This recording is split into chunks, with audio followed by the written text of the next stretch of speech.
In Gilead, in order to be an aunt, you had to prove yourself as a Pearl girl. Here's what chapters 7 and 8 tell us. Personally, I love Daisy's chapters because they give so much insight on how Canada is reacting to Gilead. Daisy grew up in Canada with her 2 foster parents, and they all work at a thrift store where these Pearl girls would come and hand out brochures. They would say anything from bring baby Nicole back to Gilead to Gilead saves women, there's no rape in Gilead. You sure about that? Pearl girls are basically missionaries for Gilead. After 9 years of training, aunts in training are trusted to be Pearl girls. The idea is they work as missionaries going to foreign countries, like Canada, to recruit a Pearl, and capturing that Pearl and bringing her back to Gilead. And it actually works sometimes. They played on people who were homeless, people who were addicted to drugs, people who were in domestic violence relationships, promising them a safe space, a place to sleep, a place to get clean. Spoiler alert if you haven't read past this chapter. They always traveled in twos and were taught to look out for each other and against each other. Pearl girls get perks. They're encouraged to be tempted and then reject temptation and choose Gilead.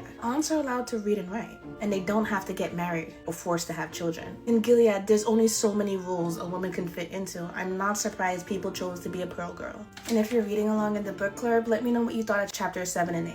In the books, baby Nicole doesn't know she's baby Nicole. She grew up with foster parents under a fake name and birth date. We're on chapter 11. Everything she knows about baby Nicole, she learned from either school or TV.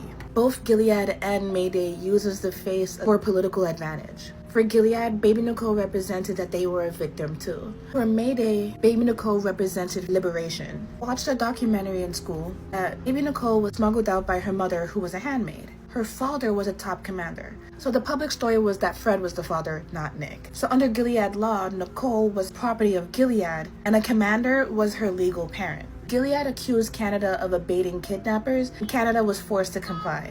By the time that they actually complied, she was moved to a new home. She was raised by 2 foster parents, my headcanon, Janine and Luke. In the books, their name is Neil and Melanie. Melanie sings show tunes and is really colorful.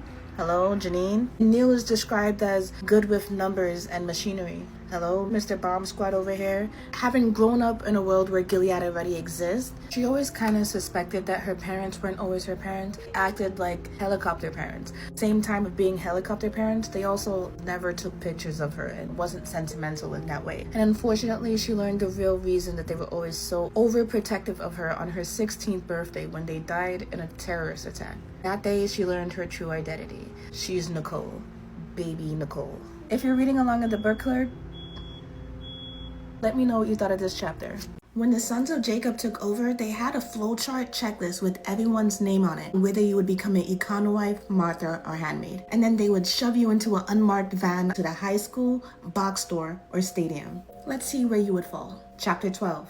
Van. The high school is where they taught women to be handmaids. The box store is exactly what it sounds like. A store where they paraded women to be econowives, and the football stadium is where they tortured the aunts to be. So how do they decide who goes where? If you committed a sin that's on public record, I'm talking having a fetus deleted, having a divorce, or who's been on birth control. When the sons of Jacob took over, they had access to all medical records. If you didn't have any of that on public record, you're most likely sent to the box store. Think of the Red District in Amsterdam, but for marriage. If you were past your fertile windows, middle-aged, and highly educated, I'm talking PhDs, law degrees, they targeted them. Highly educated women was their number 1 threat. So you were either with them or taken out. They only showed Aunt Lydia being a teacher in the show, but that's only a small part of her history. She was only a school teacher for 2 terms. Aunt Lydia was a patriotic feminist. She spent most of her career being a family court judge, and she even spent time volunteering at a crisis grape center. She's had a divorce before. She's had a fetus deleted before. But she was still chosen to go to the stadium because of her experience controlling family dynamics and dealing with distressed women. That could come in handy for Gilead. They had their list, they checked it twice to see if you've been naughty or nice. Where would you go? The Sons of Jacob was like if all the incel podcast bros out there formed a coup to take over the country. We're still in chapter 12. The first time Aunt Lydia saw the Sons of Jacob was when they were barging into her courts to arrest her. She described the younger ones as impressionable, overly violent, and telling a bunch of misogynistic jokes where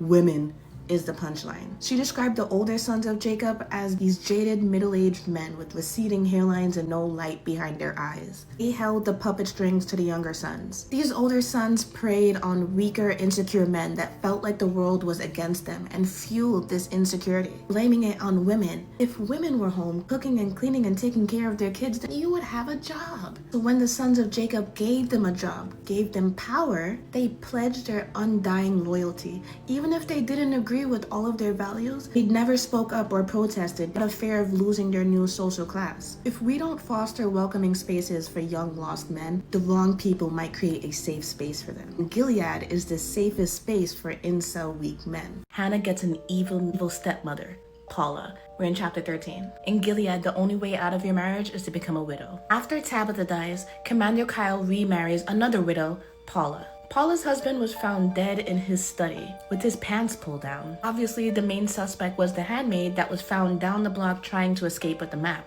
If that sounds like a perfect crime, that's because it was made to.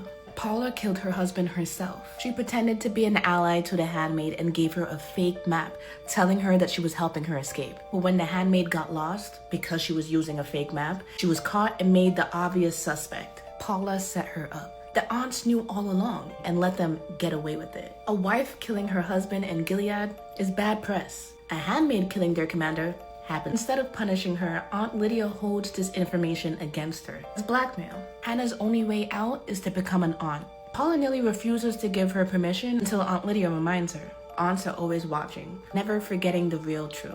She never really got away with the crime. Aunts will hold this information over her forever.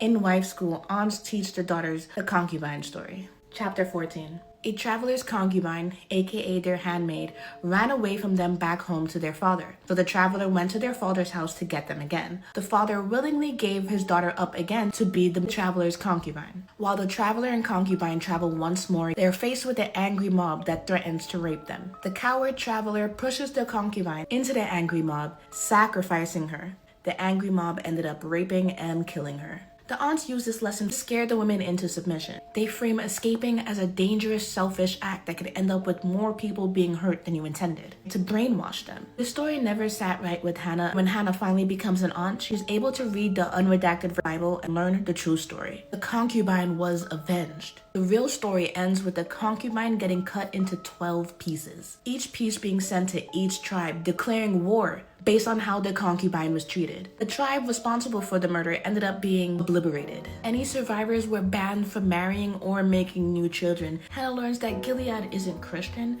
They're using Christianity for their own evil agenda. Hannah doesn't let Gilead get in the way of her own personal faith. By reading the Bible on her own, Hannah is able to find a version of her spirituality for herself, separating God from Gilead.